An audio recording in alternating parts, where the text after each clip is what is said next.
At my dad's funeral, I exposed his second family. Someone wrote this online, and it's the kind of story that splits a room in half. She says she's 24, the oldest of three. Her dad died suddenly of a heart attack. Growing up, he was strict but present. School events, weekend trips, family photos. Her mom always said, "Your dad works hard for us." He traveled a lot for business, but always came home with gifts. After he died, her mom fell apart. She handled the paperwork. While going through his emails, she saw a thread with the subject line about the kids. It wasn't her or her siblings. It was a woman asking if the kids should come to the funeral and calling him my love. She clicked through. Years of messages, photos, a boy who looked exactly like her little brother, a girl with her dad's eyes. Vacation pictures taken on days he told them he was at conferences.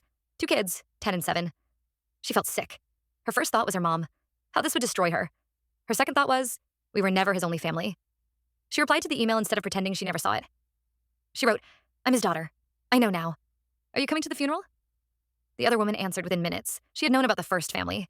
Dad had promised to leave us one day, but the timing was never right. The day of the funeral, her mom still didn't know. The church was full.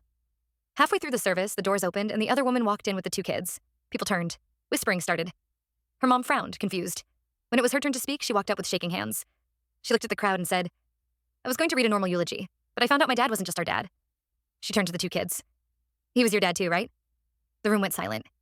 The little girl nodded. The other woman burst into tears. Her mom's face went totally blank. She didn't scream. She didn't call her dad names. She just told the truth. How he missed birthdays because he was with them. How money was tight because he was paying for 2 homes. She ended with, "We all deserve to know who he really was." Afterward, her mom couldn't even look at her. Her uncle pulled her aside and said she had humiliated the family and turned a funeral into a circus. The other woman thanked her for not pretending they didn't exist.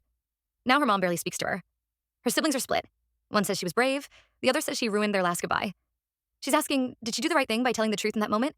Or did she turn her father's funeral into a public execution no one asked for? If you found out about a secret second family right before a funeral, would you expose it like this or stay quiet forever? Was she cruel, or was she finally honest in the only moment that really mattered?